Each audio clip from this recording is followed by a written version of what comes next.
What is up, you guys, and welcome back to my channel. I hope that wherever you are in the world, you're doing well and staying safe, especially in these times. If you're new to my channel, my name is Richard, and every week I make videos about streetwear and men's fashion. Now, if you guys watched my first video, which I'll link up here, or if you can see from the boxes behind me, you guys might know that I'm a sneakerhead.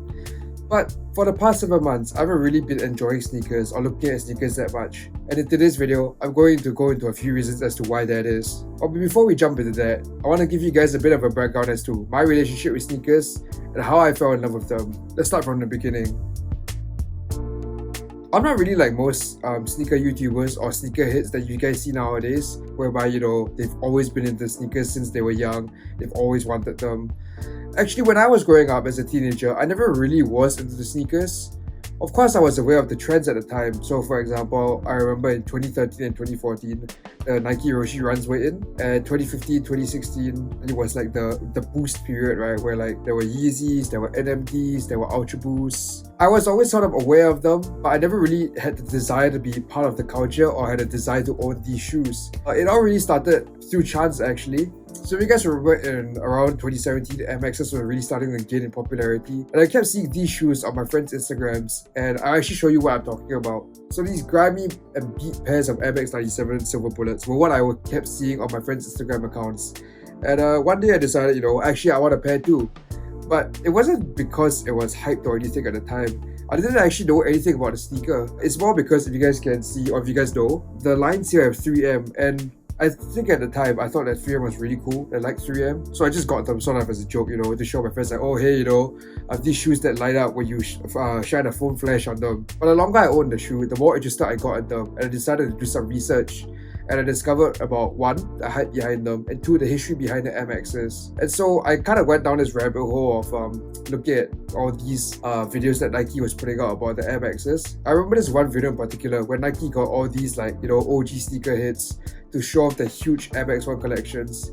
And there was this guy who was a collector, and he told a story about how when he used to live in a Soviet country, everyone had the same shoes, and once like the Soviets kind of dissolved, that was the first kind of sneaker that he saw that had color, was different from everyone else. And from there on, he kind of fell in love with sneakers. And this is gonna sound kind of corny, but I think that's when I realized like the power of sneakers, and I began to appreciate them for what they are, and just really like want to know about the history of all these different kinds of sneakers. That's basically how my passion for sneakers got started. Now moving on to why I haven't really been into sneakers for the past 7 months.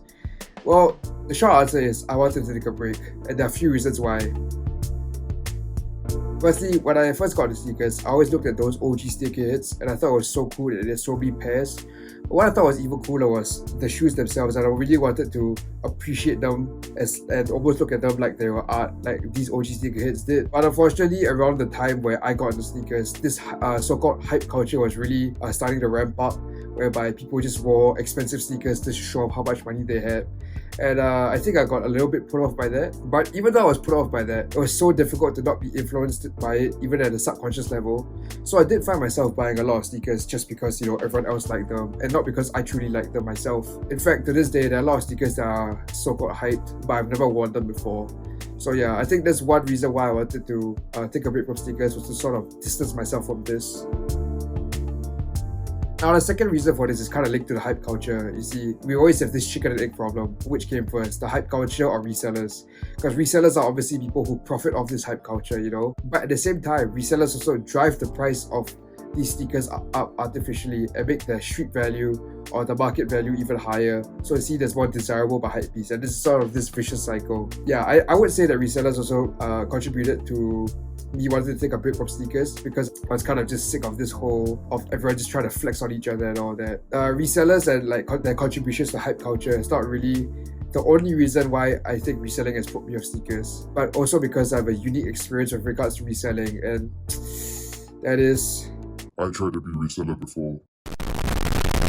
But let me give you guys a background as to why in the first place I did this. So if you guys didn't know, every male citizen in Singapore has to serve in the army for 2 years. So I did my service between April of 2017 and April of 2019. And my university started in September of 2019. So between April and September, I really had nothing to do, I was unemployed and I was broke. So I thought, I could get a job, a desk job or internship, or I could try and make money off sneakers. I figured since I already like sneakers, that seemed like a better option, right? If you can't beat them, just join them. So yeah, that's how I decided to get into reselling, and I thought it would be really easy. I just had to buy a bot and I just press the button and everything will come to me, right? But how wrong I was. So when I first tried to get into reselling, I went out to buy a bot, and that was actually quite expensive by itself. But I soon came to realize that I started to buy other things like proxies and to buy memberships for cook groups and all that. So the money really started to add up. And spoiler alert, I was not a successful reseller. So I think I spent about at least $1,000 on trying to be a reseller and just did not work out at all. So yeah, I did lose a lot of money on that just for no reason. And another thing about being a reseller is that not only do you have to buy all of this, but you also really need to plan for each specific job. Like the day before the job, I had to do my research, set up the bot properly, make sure that everything was okay. And I had to stay at my computer and just press the button when the job happened. So I actually had to plan my schedule around this. I remember I used to tell my friends, on some days oh guys, I can't join you all today. I can't go out and eat dinner with you guys because I need to be at home to stay for this job.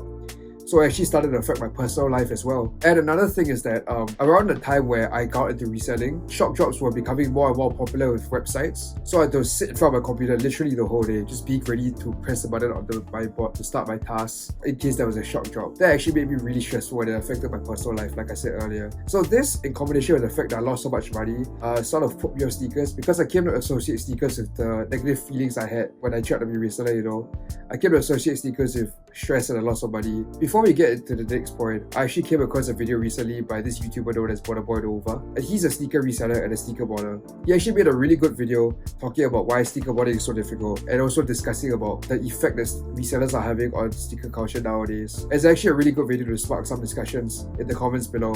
So I'm going to link it down below in the description. Do go and watch it after this video. And the last reason why I wanted to take a break from sneakers is actually because there were so many sneakers coming out. It was just so overwhelming for me. I felt like I was being bombarded by information. Let's take the Easy 350 colorways for example.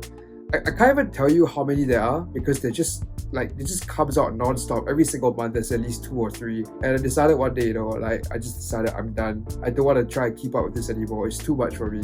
So yeah, I took a 7-month-long break from sneakers. I stopped watching all the sneaker YouTubers I watch. Every time I scrolled through Instagram, I would skip past all the sneaker posts I would see. I basically tried to hide from sneakers.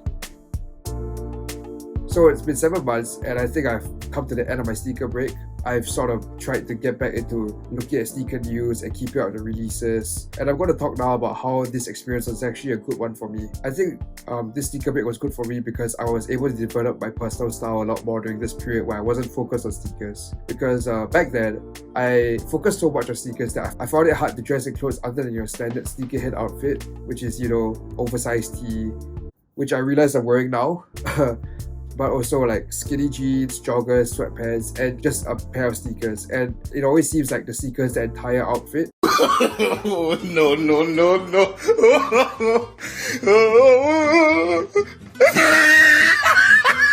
I think during this break from sneakers, I really had the opportunity to get away from dressing like this and develop my own personal style further.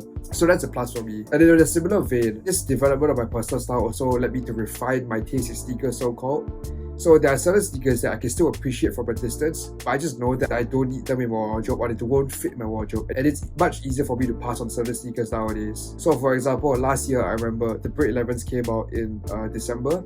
I remember when I heard the news in February, I was so excited. I told myself I'm definitely going to try and get them.